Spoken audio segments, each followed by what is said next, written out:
We'll get started in just a moment.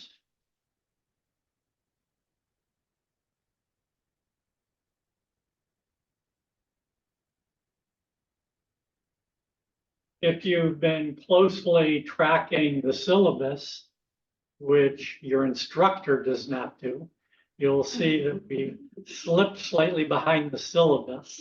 So the lecture on hardware will get postponed, and there might be a slight readjustment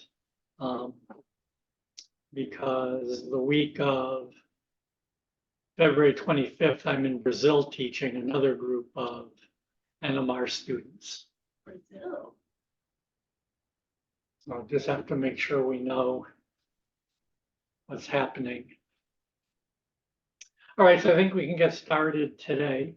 Now you might have noticed, when I've been working out these operators, there's always been underneath the pulse sequence somewhere, this little thing, which is called a coherence order diagram. And if you've spent your life doing triple resonance experiments, you don't normally see them written under pulse sequences because they're almost trivial for a triple resonance experiment for reasons we'll eventually come to. But this is meant to track the coherences through the pulse sequence that we want to maintain, with the hope that all the rest of them are rejected by phase cycling or gradients. So what's shown here in this simple case is a coherence orders that, in this particular case, I've just written -1, 0, and +1. If we have an operator, the coherence order is just the sum of the minuses and the pluses that are part of the operator, and z's get a 0. And some coherences will be superpositions of coherences of different coherence orders. For example, I- we would call coherence order -1. I plus is coherence order +1. IX, right, is the sum of I plus I- over 2. So IX is a superposition of +1 coherence and -1 coherence. So if I look at this diagram, the heavy black line at the beginning says that I start with Z magnetization, which has coherence order 0. When I apply a 90-degree pulse, I generate IX or IY, and both of those are superpositions of I plus and I-. They're different superpositions, but they're superpositions nonetheless. So you can see the coherence order diagram splits into +1 and -1.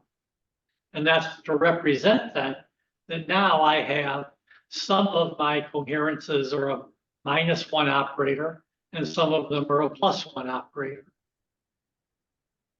Now, during T1, during this delay, you can see the coherence order doesn't change.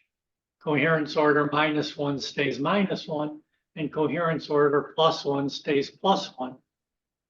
But that doesn't mean that the operators haven't changed, because of course the coupling's evolving. And from looking down here, for example, that a starting IY operator evolves to be an antiphase operator. This antiphase operator is still a superposition of -1 and +1 coherences because Z has a coherence order of 0. So the coherence orders can always represent a superposition of any operators who have that same coherence order. So if I generated some I plus S minus, that would also be coherence order 0, 1 plus and 1 minus, and it would be on this bar, same as Z magnetization, even though those are very different things, for example. Or similarly, IZSZ, this longitudinal 2-spin order, would be on this bar, even though it's something different than Z magnetization. But what the coherence order tells you is if you apply a Z rotation, how much phase does that operator acquire? Because, for example, if we rotate around Z, I minus, we worked out, acquires a phase e to the, now I've forgotten whether it was a plus or minus, e to the minus I phi, but I minus SZ acquires the same phase upon rotation because the Z operator is unaffected by the rotation. And similarly, if we had IZ, that's Z, we call that 0 because IZ is unaffected by rotation. But if we had I plus S minus, that's also unaffected by a Z rotation because the I minus rotates in one direction and the I plus, S plus rotates in the other, and those two cancel each other. So the coherence orders faithfully tell us what phase is acquired by a Z rotation, but they are not independent operators. There can be mixed superpositions of operators in them. Anyhow, during T1, we have plus and minus coherence. And then we apply this 90-degree pulse. And the 90-degree pulse, we can see, generates a bunch of different coherence orders. So this first one, IY, is plus or minus 1 coherence. This is plus or minus 1. This is 0. And here, this is going to be a mixture of +2, -2, and 0. We write them all out. So the 90-degree pulse has spread the coherence all over these lines, but I've shown only the lines that end up at -1 because during detection, I only detect -1 because my detection operator is F plus. Sometimes in these, people will show as lighter lines maybe the other coherences that are going to be suppressed, or they might do as I show here, only show the pathways that give rise to our final signal. So this is pretty simple here for this cozy experiment, but it becomes more useful in more complicated homonuclear experiments. So for example, here is the double quantum filtered cozy. This is probably one of the most cited NMR papers of all time. It was published in a fairly minor journal, which tells you that it's not always the journal name that's important in life.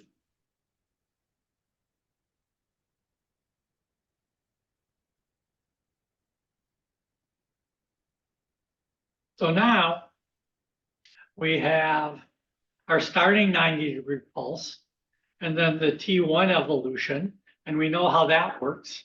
That's the same as for the cozy. And now we have two 90-degree pulses back to back, as close as we can make them. Spectrometer, that's usually like a 3 microsecond gap, just enough time to allow phase shifts. And I've shown the coherence diagram to indicate what's going to happen in the experiment. So when we apply this 90-degree pulse, we're going to get coherences spread through the system, the different coherence orders, but now we're only interested in the +2 and the -2 coherences. So if we come back, where do +2 and -2 come from? Right, they come from this term. So some part of this has +2 and -2. We also have 0, +1, -1 from all these other terms.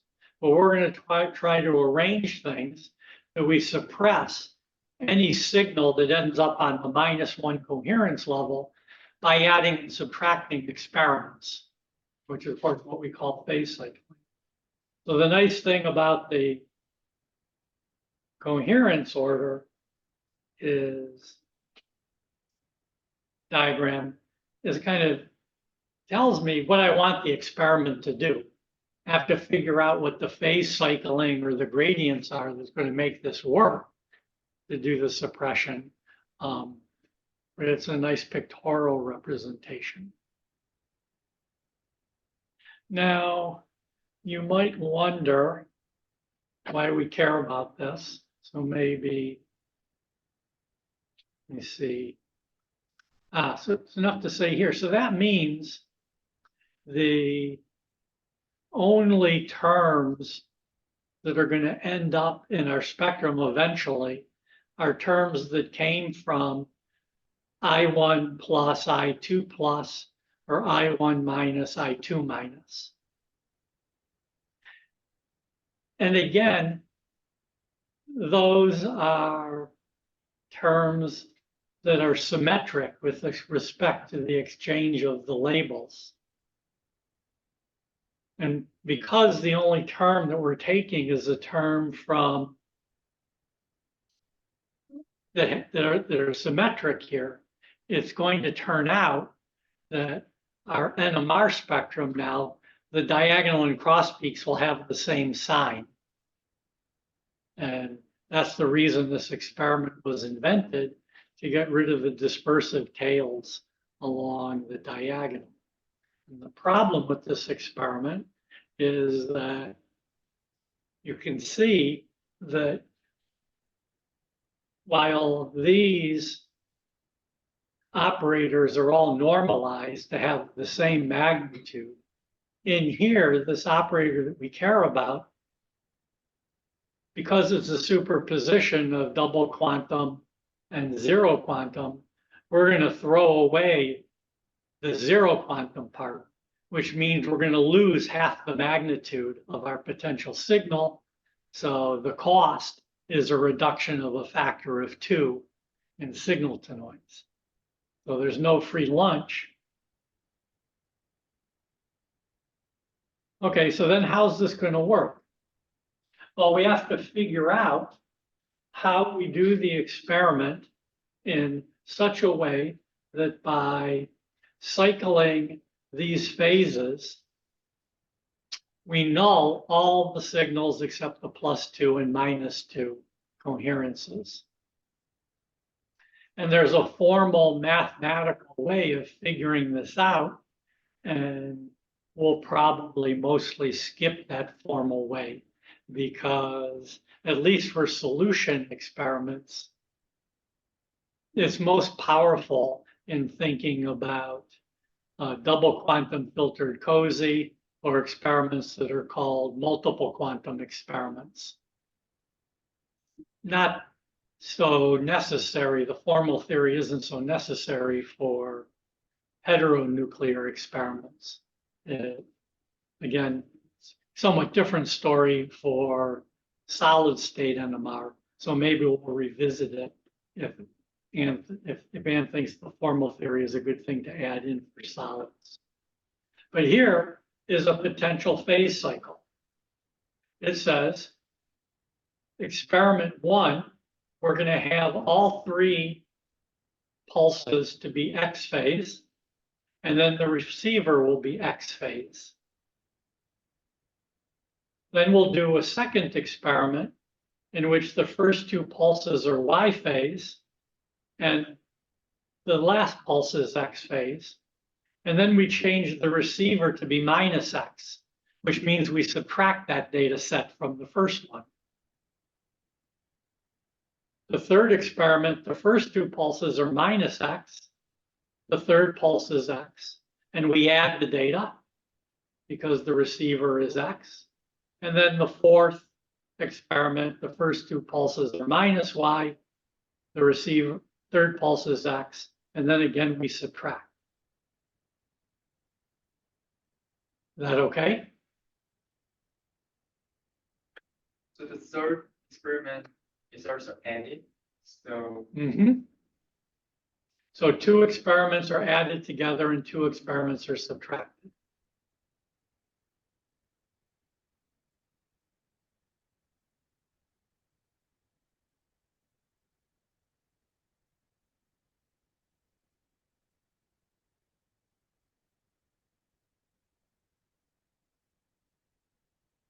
Is that okay? And we might wonder how Mark Rance thought this up. But now that we have the scheme, obviously we know how to do the calculations. It's just a little tedious, right, to do them 4 times. But here, for example, is the first one. So we have X and X, our first two pulses. This is exactly what we did for the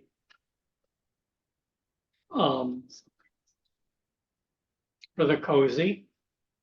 But we know from the phase cycle that the only term that we're interested in is going to be the double quantum terms. So here, I've taken this Cartesian operator and written it out in terms of the raising and lowering operators and lumped together the I plus, the plus plus, the minus minus, the plus minus, and the minus plus. And then I've called this I plus, minus, I minus, I minus. I've called that double quantum Y magnetic coherence. And the Y has to do with how it's going to rotate. And we know that something that's Y should rotate towards minus X. Something we would call X should rotate to plus Y. And I can just show that this rotates as if I'm in a space that goes to Y. That's a detail. So if we believe the averaging over the phase cycle, then the dQy is the only term that survives our phase cycle. And I can throw away all the other terms. So having done that, I can turn this back into a Cartesian operator by expressing the I pluses and the I minuses in Cartesian operators and write those out. And then this is the density matrix that I have to apply the third pulse to.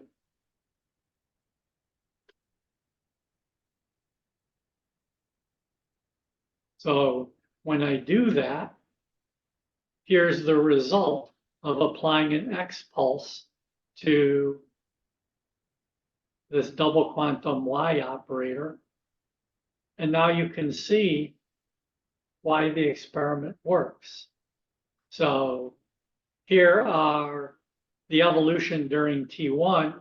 So cosine T1, I'm going to eventually think of that as an absorptive line. Sine is an antiphase multiplet. But now during detection, this first term will be absorptive because it's X, and antiphase because it has the Z operator. And this second term is absorptive at omega 2, but antiphase. So the diagonal and cross peaks have exactly the same phase. Right? They're the same operator, just swapping the labels around. So we fixed the phase problem at a cost, again, of suppressing the zero quantum part of that operator.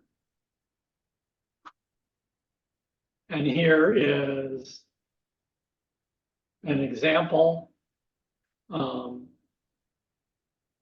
Here you can see the kind of dispersive tails coming off the diagonal in the cozy, and in the double quantum cozy, those are suppressed.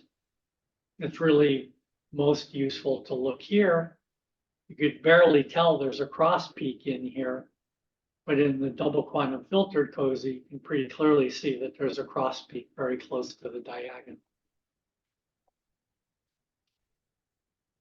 In practice, you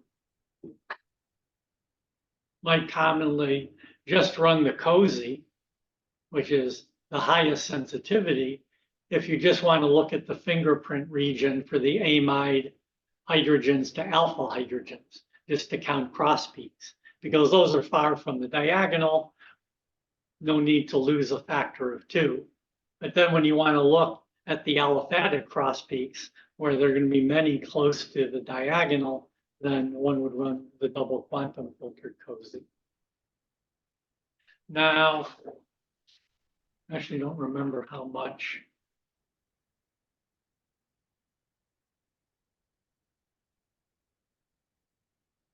I did here.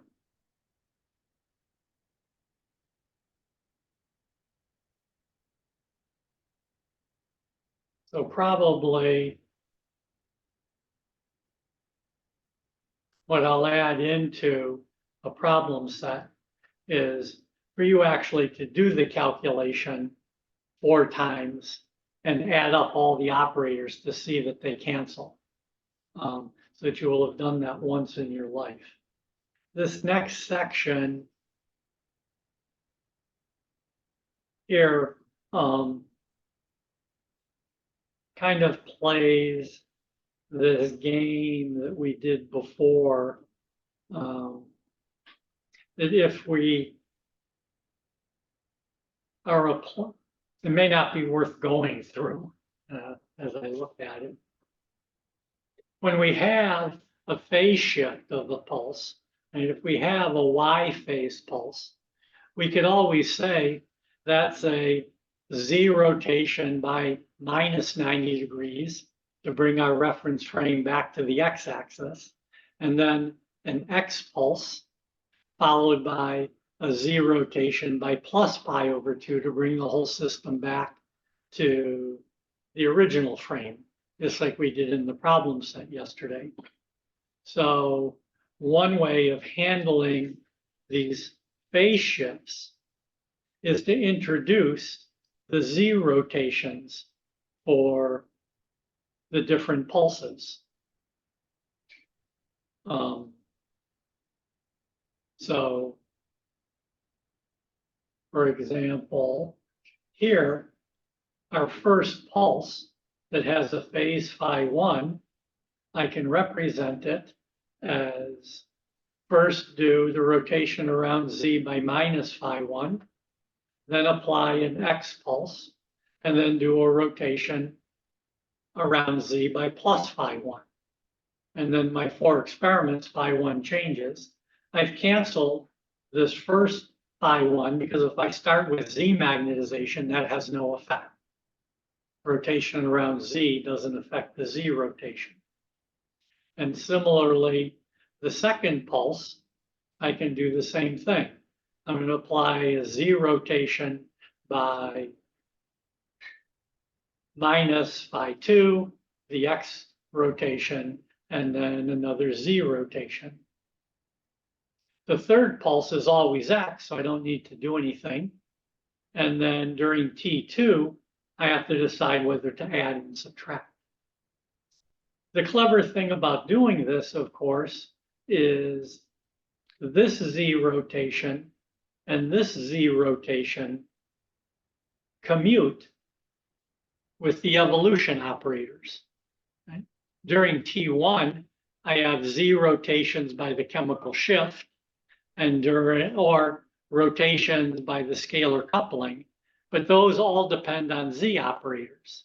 So Z operators commute, so I can shuffle around these phase shifts. So I brought this first phase shift what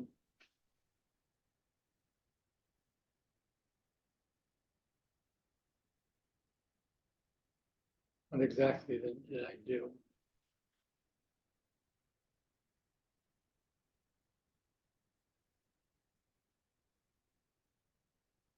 So I then exchange this Z rotation, I moved it to the other side. And of course, I can combine the two Z rotations. So I have phi1 minus phi2.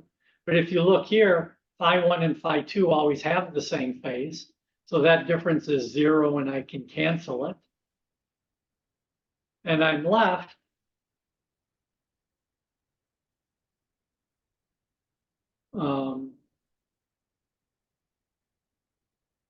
with this Z rotation by phi2. And again, I've played my game of putting in the identity operator.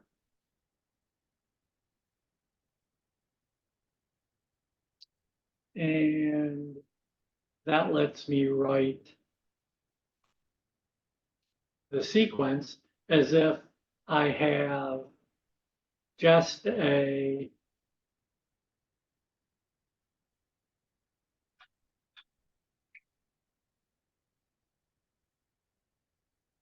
two X pulses for the beginning, and then the third pulse that depends on phi2, and then a receiver whose phase, whether I add or subtract, also depends on phi2. So I've simplified the pulse sequence.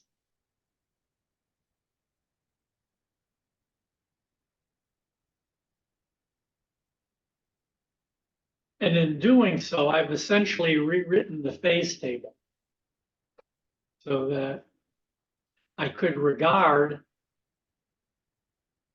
an equivalent phase table then as here, where the first two pulses stay X and the third pulse changes and the receiver tracks the third pulse. That's, of course, a lot easier to analyze when I work out the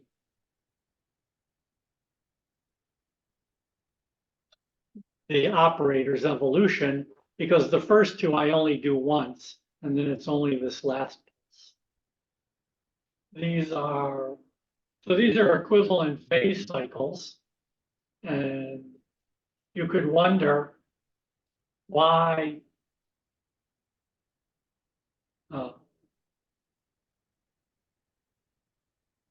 pick this one rather than this one.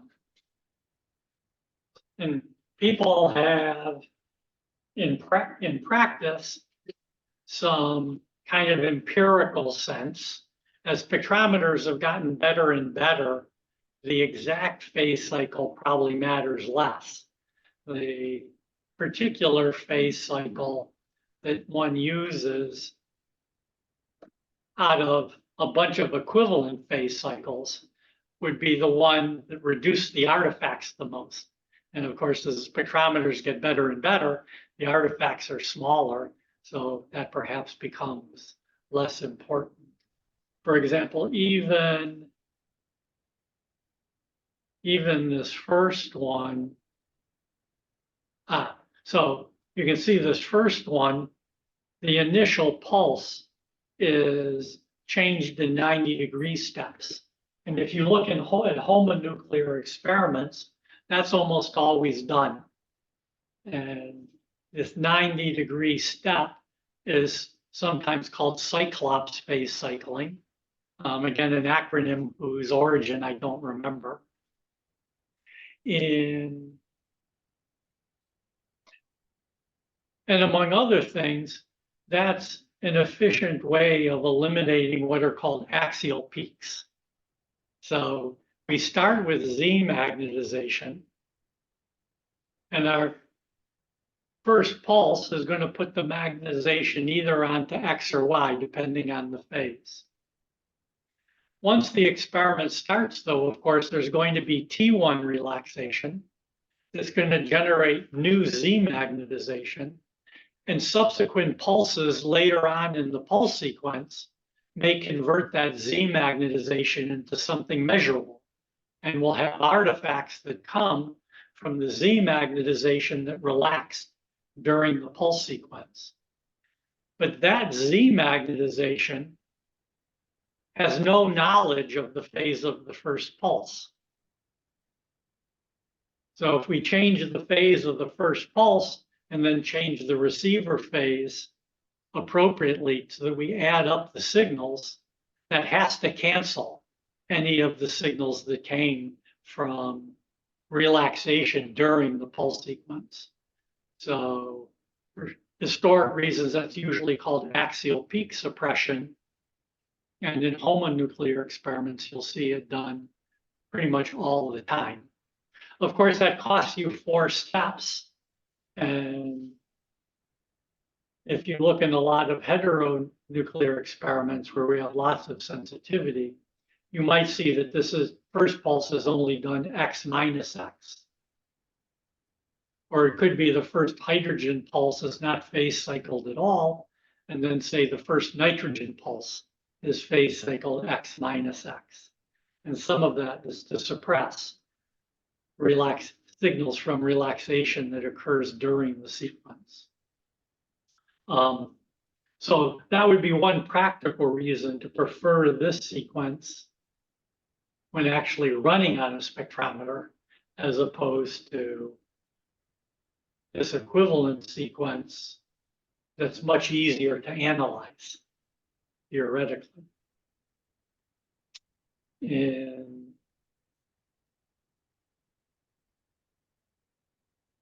so here then, I worked out without all the trig terms, just what the signs are of the different operator components for the 4-step phase cycle. And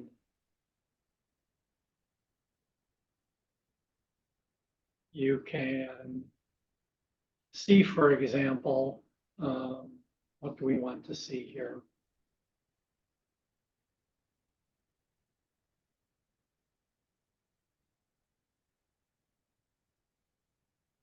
Let's look at line 1 and 3. Lines experiment 1 and 3, we're going to change the phase of phi3 from X to minus X, and we're going to subtract the signals by the receiver. So line 1, we have, for example, an operator I1Y, and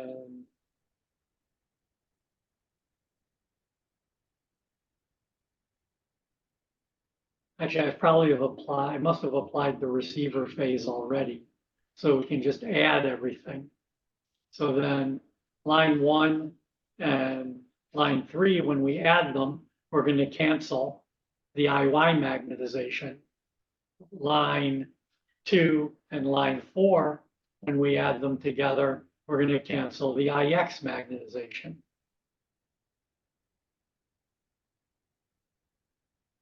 Here we cancel the antiphase magnetizations.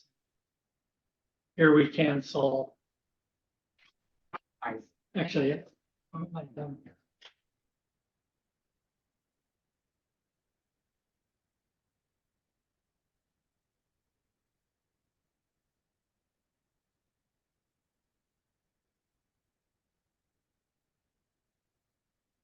I think I have some sign errors wrong here.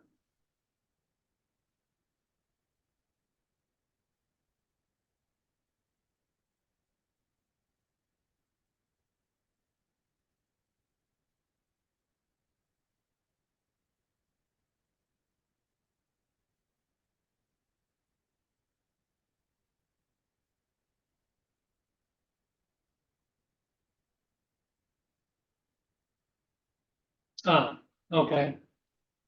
Forgot what I did. So here are all these are the operators before we apply the receiver phase. Then I've applied the receiver phase where X is no Z rotation, minus Y is a 90-degree minus Y rotation of the operators around Z, and then so on and so forth. So now we have the operators, and then you can see cancellation, cancellation. These operators survive, cancellation, cancellation. These operators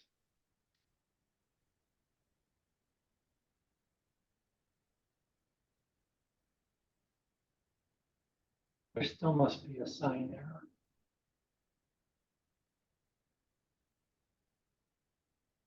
Oh, that's okay, these cancel. And then this is all that survives.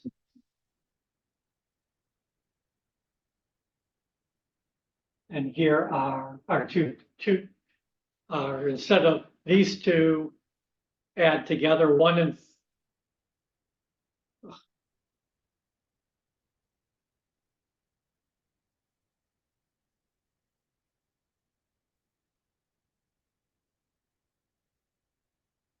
the sum of 1 and 3 give us our antiphase operator for the I1 spin, and sum of 2 and 4 give us the antiphase operator for spin 2. That will give rise to our signals. But you can see we only get signal from half of the scans. So we lose a factor of 2, and when we combine this all up, we got what we got before. The factor of 2 says 2 scans added up coherently, but we had a total of 4 scans, and that's the loss. Here's actually a pulse sequence from Brooker. This line 3 is, and after line 3 is water suppression we'll eventually talk to. But here's the first pulse. It has a phase. So P1 will be a 90-degree pulse, has a phase of phi1. And you can see in this particular phase cycle that Brooker thought up, this first phase is Y for 4 experiments and X. So in the Brooker lingo, 0 is X, Y is 1, minus X is 2, minus Y is 3. So it's the number of 90-degree steps. And Brooker has chosen to just do YX 4 times for the first pulse. The second pulse is XY, and then the third pulse is Y minus X minus YX minus X minus YX Y. If we wrote that out, and then the receiver is phase 31, and you can see that goes X minus Y minus X Y minus Y minus X Y X. Another phase cycle from the one we chose. In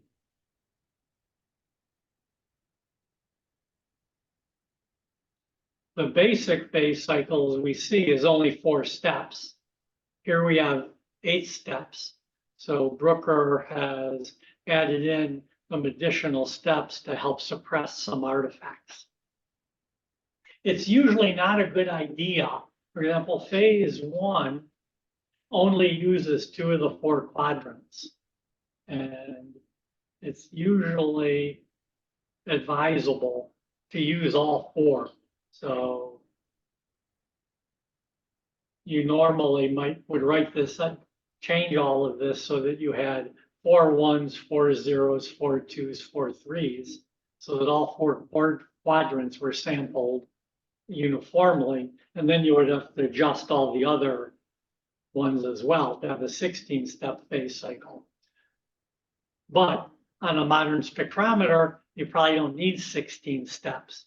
So Brooker cut it in half and then hopefully confirmed that the artifacts aren't so large by doing that. And the reason it's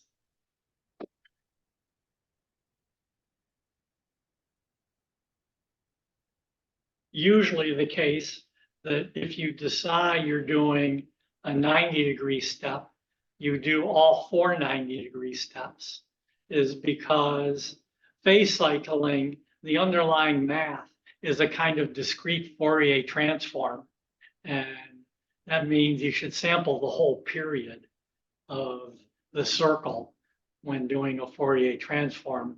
And if you don't, there's going to be some artifacts, they may be small, but it's whether they're small or big is mostly empirical.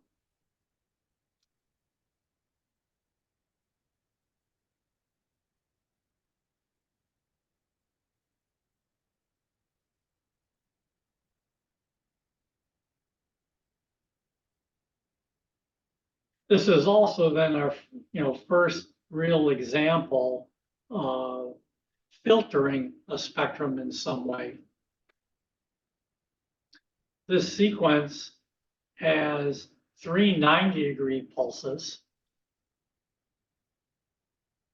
and the phase cycling and to some extent the timings make the spectrum a double quantum filter cozy.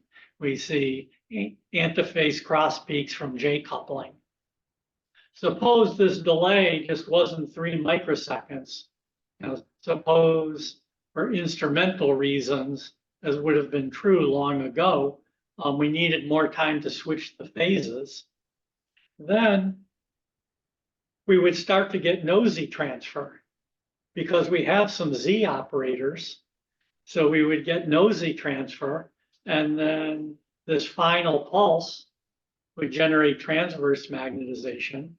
And if we weren't phase cycling to pick out the 2 quantum terms here, come back to we have Z magnetization in this time between the 2 pulses. The final pulse will turn some of that Z magnetization into -1 coherence. So if that delay were a little longer and we built up some nosy cross peaks, then our double quantum filtered cozy would also have a nosy spectrum superposed on it. And we'd be pretty unhappy about that, trying to make sense of the spectrum. Similarly, you'll see in a moment, if we do this with gradients, we have to put a 180-degree pulse in between the two 180s, and we can then turn this into a 2 quantum experiment or a 3 quantum experiment if there's 3 couplings. And if we don't phase cycle correctly to filter out the subspectrum we want, we can end up with a big gamish of signals from all possible combinations of experiments. Now you could also say, maybe that's okay. The way we look at the pulse sequence, the Brooker pulse sequence, the way this works is this go equals 2 is a loop back up to line 2. So we're going to loop. If you set the number of scans to 8, you're going to loop around 8 times. And each time, what's going to be stored in memory is the accumulated signal by adding and subtracting whatever happens. When the receiver, by the way, has a 90-degree phase shift, that just means real and imaginary parts are being exchanged before the adding or subtracting. And this is historic because in the old days, computer memory was expensive. But now computer memory is cheap. And you could say, why do I add and subtract all these 8 scans? Maybe I should record them all individually. And then after the experiment, I might be able to decide whether I want to add and subtract them to get the double quantum filtered cozy, or add and subtract them to get some other subspectrum, so that I can acquire more than one spectrum at a time and post-processing determine what it is I get. There's no particular reason if we store all the free induction decays separately, the receiver is just adding and subtracting and swapping real and imaginary. We don't have to do that on the fly the way it's done here. We could do it after the fact. And there are a few experiments now where people are starting to do that. And it could well be that creative graduate students will think more up in the future. It just takes computer memory.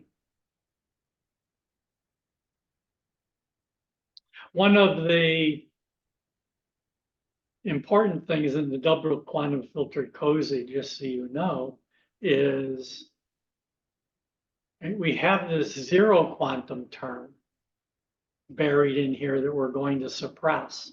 It turns out that zero quantum term might relax relatively slowly, and in a moderately sized protein actually could survive during the recycle delay, so that when you apply this first 90-degree pulse for the next scan, you're not applying it just to Z magnetization, you're applying it to some residual zero quantum magnetization. And it turns out that can lead to artifact peaks. And long ago, I forget who, Anne may remember, worked out a phase cycle that could help suppress this residual signal from zero quantum peaks that survived into the next scan. And it's really, really, really clever for somebody to figure out how to do that. But that's one reason if you actually look in a pulse sequence for a double quantum filtered cozy, it can be hard to understand why the authors chose a particular pulse sequence. And part of it is because it's a rare experiment where magnetization lasting through the recycle delay can really cause problems. As I said, I think I'll skip over the phase cycling math for the time being, so that we have time to talk about gradient pulses, which of course have come to be extremely important. Here, just to finish, of course, Cyclops, I said, you change some pulse around the 4 quadrants and the receiver just tracks that. Exercycle you started to work out in one of the problem sets that helps clean up 180-degree pulse. And now you can see how it works. You know that an ideal 180-degree pulse should change +1 to -1 and -1 to +1. And we just want a phase cycle that suppresses the other pathways. An exercycle is a phase cycle that suppresses many of the other pathways beyond this pathway and therefore suppresses some of the artifacts. Anyhow, gradient pulses. So we go through, we spend a lot of money in order to have the B0 field be very homogeneous. And then the idea of a gradient pulse is we want to turn on a field and make the static magnetic field look inhomogeneous. And the simplest way to do it is to have a coil that then turns on a static field that has a gradient that varies in magnitude along Z, so that the net magnetic field becomes Z dependent And it's just the sum of the two fields.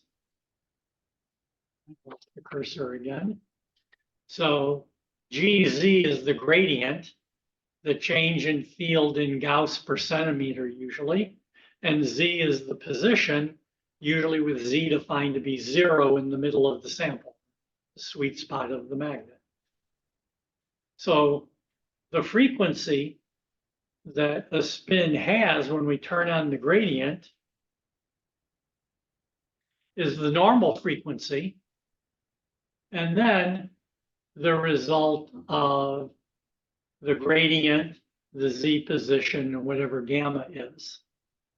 So the frequencies are changed for a given gradient in Gauss per centimeter. Hydrogen's shifts are affected more than nitrogen's because of the gamma. This used to be hard to do because if you change the static magnetic field, that time dependence while it's changing sets up what are called eddy currents in the magnet, actually in the Dewar, and that affects the magnetic field. And those eddy currents can last a very long time. So it used to be that if you did this, you would have to wait many milliseconds for the field to restore homogeneity after you turned off the gradient before you could do anything else. And that meant that the signals you wanted had to be stored as Z operators, as either IZ or longitudinal two-spin order, because the magnetic inhomogeneity doesn't affect them, right? Because they commute with the Z field. So you could park your signal of interest on the Z axis, apply in those days what was called a homospoil pulse, and then wait 10 milliseconds or so, and then apply a 90-degree pulse once homogeneity was restored. But that was limited. You couldn't apply very strong pulses. You had to wait a long time. Signals are decaying away. On the modern gradient probe, the gradients are shielded to keep these eddy currents from being set up. So you can apply quite strong gradients, and the recovery time is microseconds rather than milliseconds. And that's made it possible to apply gradient pulses to transverse coherences. You don't have to park the signal on the Z-axis, and that makes them much more powerful. So here's just the idea. If we imagine that we sit on resonance in the absence of the gradient, when we turn on the gradient applied to, say, IX magnetization, we're just going to get our usual precession in which we have a cosine term and we have a sine term. But these are now spatially dependent. So if I express these in exponentials, we would say that our operator, say I plus or I minus, has acquired a spatially dependent phase. So when Z is 0, there's no phase. And as I move positively in Z, the coherences, I imagine slices, all get their own phase rotating around. And as I go below, the phases accrue in the other direction. So if I imagine the tips of the little magnetization vectors, what do they trace out?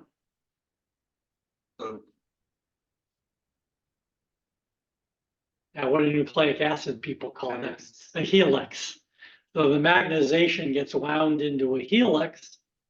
And if there's enough rotations, then if I turn on the receiver, I'm going to average over that helix and the signal's gone. Right? Because it'll be magnetization at the top that's exactly anti-parallel to magnetization that's at the bottom. So then that's just shown here. When we detect, we average the signal over the sample volume, in this case along the Z-axis. And if I do the average of a cosine between two limits, I get a sinc function. And if I plot that, you can see the sinc function will go to 0 if I turn the gradient up strongly enough. Turning up the gradient means the pitch of the helix is tighter, and I get more rounds per unit time of the gradient pulse. So yeah, that's basically the idea. We apply this gradient, line the magnetization up to where it averages to 0 if we turned on the detector.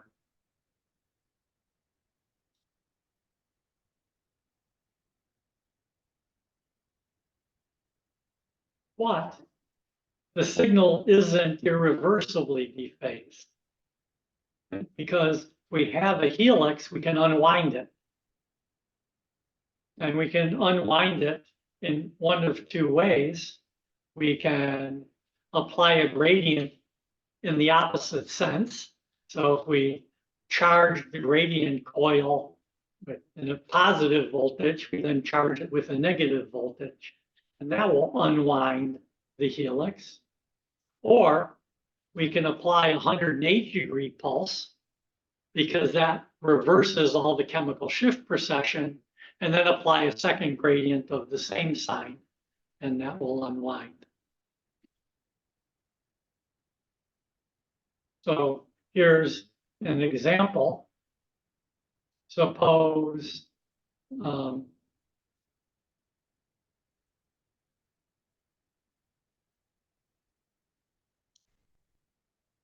suppose I apply two gradients, and I've shown them. This is really actually a bad example. Let's skip this example.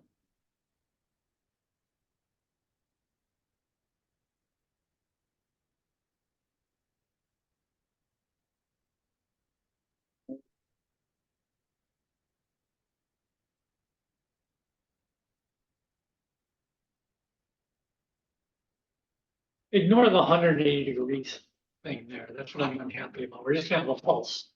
So let's suppose that I have a +2 quantum coherence. When I apply the gradient, I'm going to get a phase change that depends on +2 times the gradient strength and Z position, because the double quantum coherence rotates around Z twice as fast as single quantum coherence. So I build up a phase, but if you like, the helix is wound twice as much. Now I apply some pulse that generates a bunch of different coherences, but I want to detect the -1 coherence. So that means I need to apply a gradient in the same sense, because the coherence is naturally going to go in the opposite direction, rotate in the opposite direction. But I only have single quantum coherence, and I have to unwind a helix that's doubly wound, as it were. So I either have to apply twice as strong a gradient for the same amount of time, or the same strength gradient for twice as long.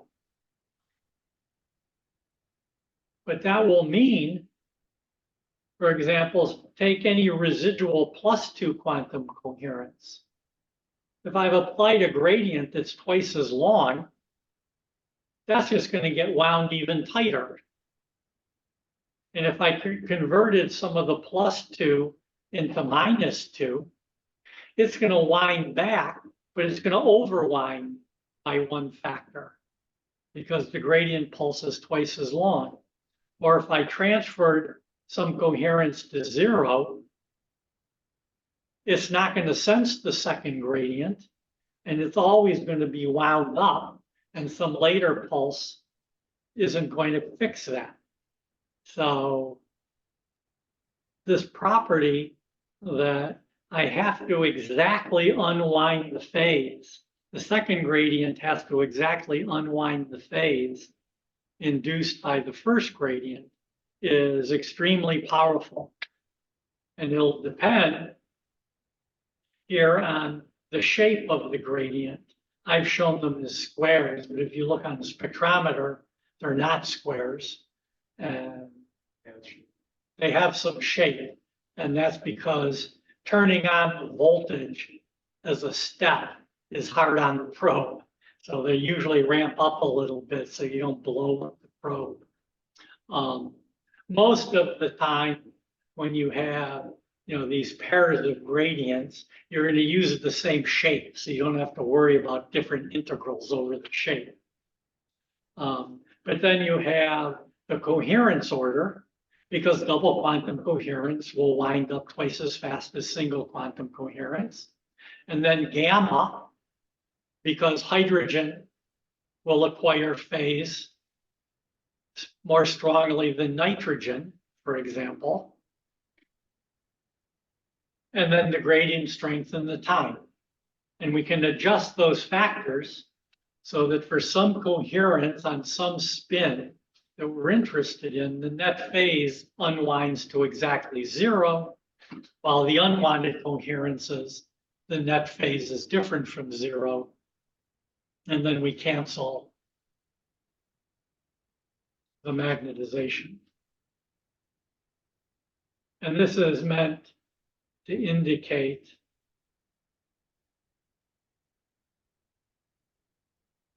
in pictures what's happening.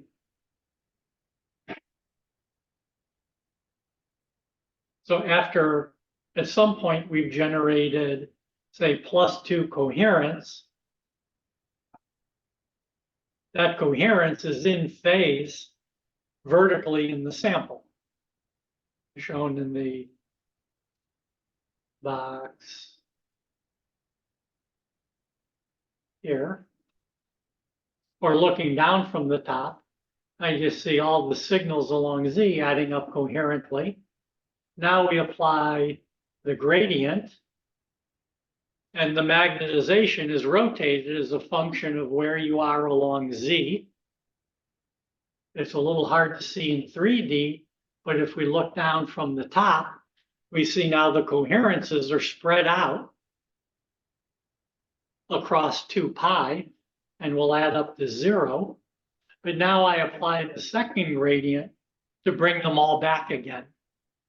And now I have a detectable signal, but I will have suppressed the other coherences for which the gradients weren't properly matched.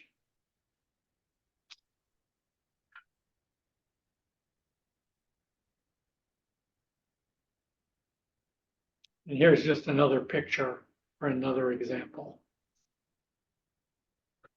So here's how this works in practice for a simple case. Here's our double quantum filter COSY again. And during the time between the second and third 90-degree pulse, we have a mixture we saw of +1 quantum coherence, plus -1, +2, -2, and 0. So I'm going to apply a gradient, and all of those coherences are going to acquire a phase that depends on their coherence order. I have to do this in a little spin echo to get rid of the chemical shift evolution that would happen during the gradient pulse. The normal chemical shift evolution is happening, so that would give all kinds of weird phase artifacts. So the gradient happens during one side of the spin echo, and the spin echo refocuses chemical shift. Then I apply the 90, and I'm interested only in the magnetization that ended up on the -1 coherence. So I apply another gradient. Again, I have to use a little spin echo. And I adjust the strengths of the gradients so that I select, for example, +2 coherence going to -1 coherence, or -2 coherence going to -1 coherence. I end on -1 like usual.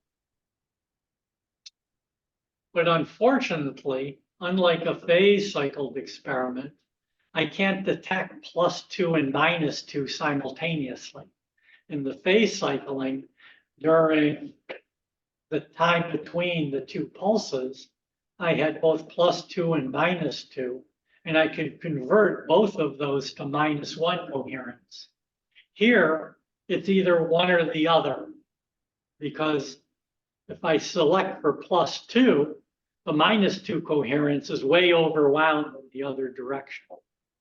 So this costs another factor of 2 in sensitivity, because now I have to do the experiment another factor of 2 times, in which I change the sense of rotation of one of the gradients. So if in my first experiment I was selecting +2 to -1, in the second experiment I have to select -2 to -1. The advantage of doing this over the conventional double quantum filtered COSY is that the quality of artifact suppression, in particular water suppression, is just tremendous, because the gradients are just wiping out the water signal. So again, there's no free lunch. You lose another factor of 2 in sensitivity,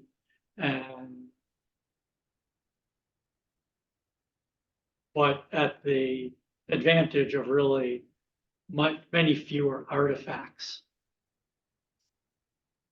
Now, you also might notice that we've done this selection in one scan. Phase cycling, we had to add 4 experiments together to do the suppression. Here, we've done the suppression in one scan to get rid of everything except +2 during the interval between the two second and third pulse. So phase cycling is a kind of subtraction experiment. And what do you know about the wisdom of subtracting things? Cancel out. If you have to subtract 2 big numbers to obtain a small number, right, the errors get to be very bad, right? You've been told your whole life, experiments where you have to subtract 2 big numbers, the uncertainty in the difference can be very high. So phase cycling suffers from, if we have strong signals and weak signals, and we want the phase cycle to select the weak signals, we're going to have a signal to noise problem. Gradients aren't a subtraction technique. The suppression is in one scan. We still may do some phase cycling for other artifacts, etc. But an experiment where you have to pick out small signals is usually going to be way better if gradients are used than phase cycling. For example, suppose you want to do a natural abundance carbon-13 experiment. 99% of your hydrogens are connected to carbon-12s, and trying to suppress those by phase cycling is difficult, whereas suppressing them with gradients is very easy.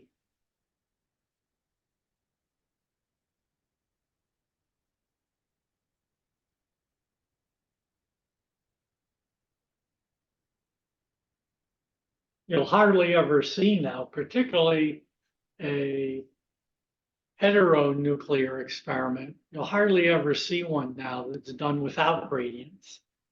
And part of that, as you mostly all know, but we'll certainly see, is one of the downsides to the gradients in these homonuclear experiments is that we have to insert these little spin echoes. But in many heteronuclear experiments, we already have a lot of spin echoes in there for doing inept transfers. So we can put the gradients in essentially for free. We're not adding extra time or extra pulses. And that's also really, really convenient. Now,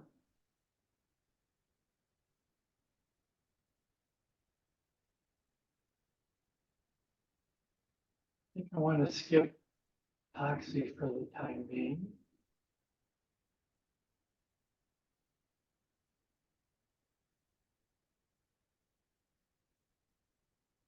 And I'm going to skip nosy for the time being. And go to the HSQC experiment to finish today. Because this is, of course, the basic three-dimensional NMR experiment. I mean, heteronuclear experiment. And is the building block for most of the triple resonance 3D experiments.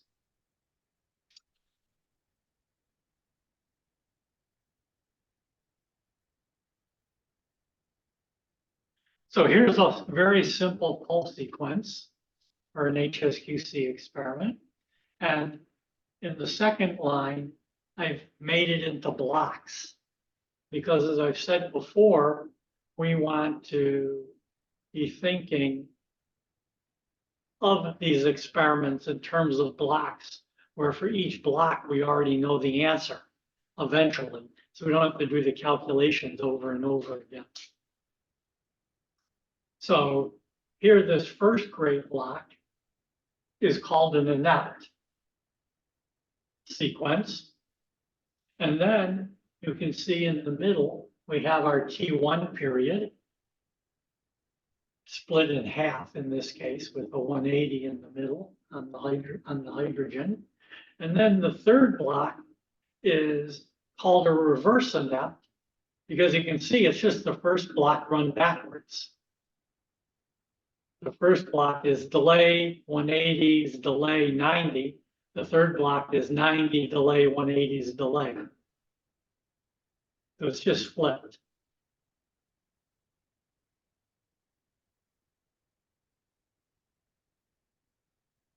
And we can do this. Of course, we can work out what happens with our usual rules.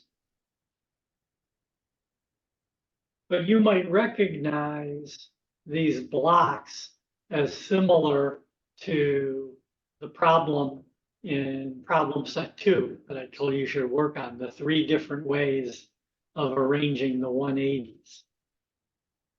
We already know that if we apply a 90-degree pulse to the I spin, in this case a hydrogen, we have transverse magnetization, and then we have delay, 180 delay. We already know that that's going to refocus the chemical shift. That's just the spin echo. So we can forget about the chemical shift. What about the J coupling? We have a 180-degree pulse on both spins.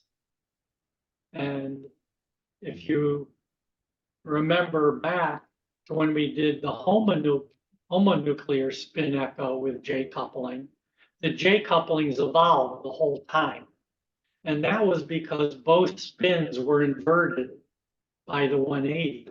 So here, you'll work it out in the problem set, but I'll tell you the analogy here is these paired 180s invert both the I spin and the S spin. So the J coupling is going to evolve for the entire period. So that's this first line here. Since I worked that out on the problem set, and you'll work it out, I know that all I have to do is take the IZ magnetization, apply the 180, evolve the scalar coupling for the whole time period, and then apply a Y 90-degree pulse. And as a result, if I adjust the time period tau to make the cosine pi j 2 tau equal to 0 and the sine equal to 1, then I just end up with one operator at the end. If I work this out in great detail, I'm going to end up with 8 operators that collapse to 4 operators, so on and so forth. So trying to work this out after you do the problem set and then realize I don't need to bother with the chemical shift evolution. I recognize the J coupling is going to evolve for the whole time. And I know I want to adjust 2 tau to be 1/2J so that I maximize the sine function. And your life is much, much easier. Notice after this block, we have longitudinal two-spin order. We've created the symmetric state that I said was so important in transferring magnetization between spins. Then the second block is a block we'll see over and over again. I generate transverse S magnetization.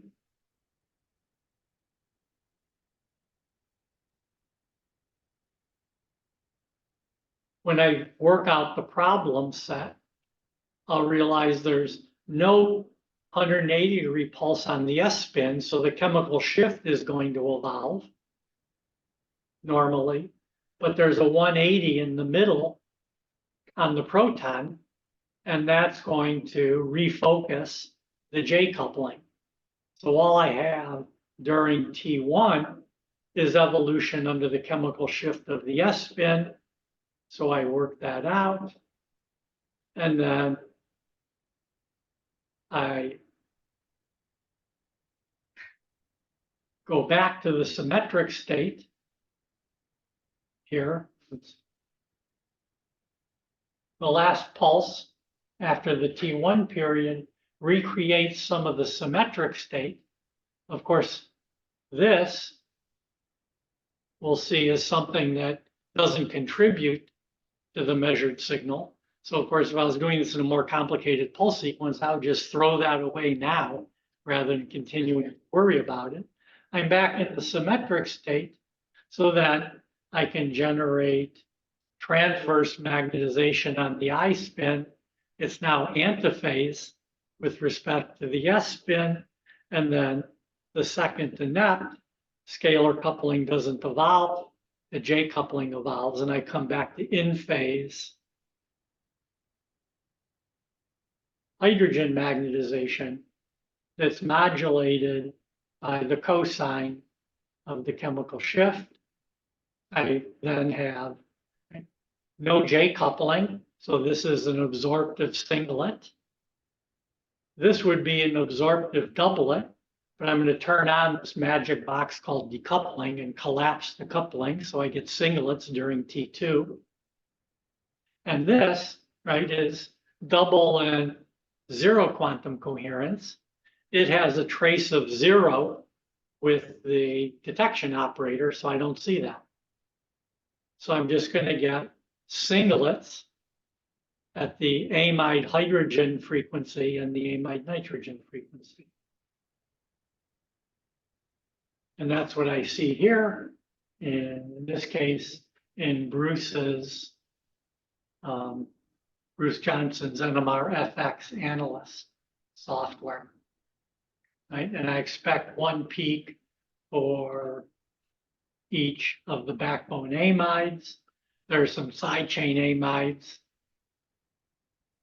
up here, right, where we have 2 resonances for each nitrogen 15 because we have NH2s. You know what these little blips are above it? That's the sample has 5 or 10% D2O in it for the lock signal. So that means some of the NHs are NHDs rather than NH2s. Some of them are ND2s. We don't see those at all. The NH2s, there's a small deuterium isotope shift on the hydrogen. So that is the signal from the NHD.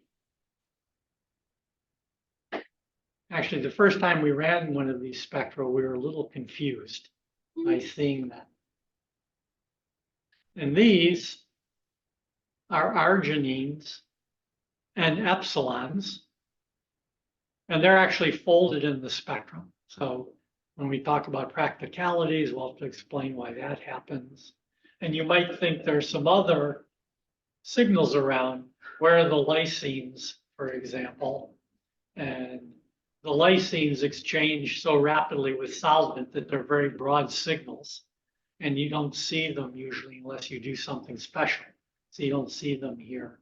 Actually, this little bit it's possible that that might be some residual lysine signal that's folded in, or it could be arginine and ADAs. Anyhow, that's for the future.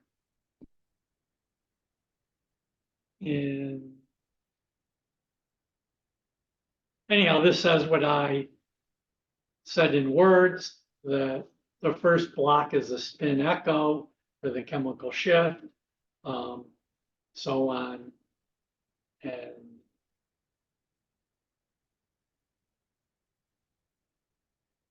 of course, this says things that I've said all along. All right, so that's a good place to stop. It's 2:30.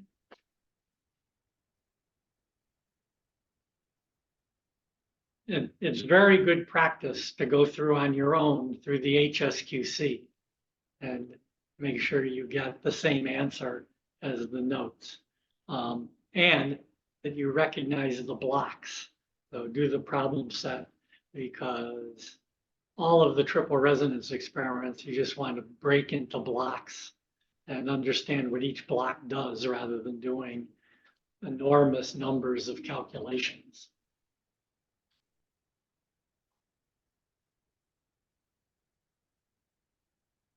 Okay, until next Wednesday,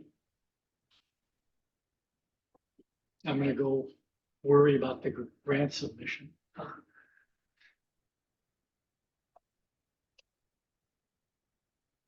Any questions online?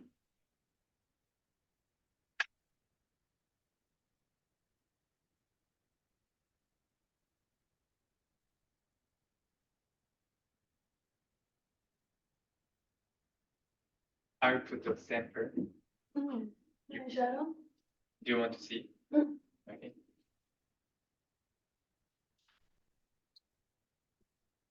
If there are any questions, I'll see you next time, all the online people.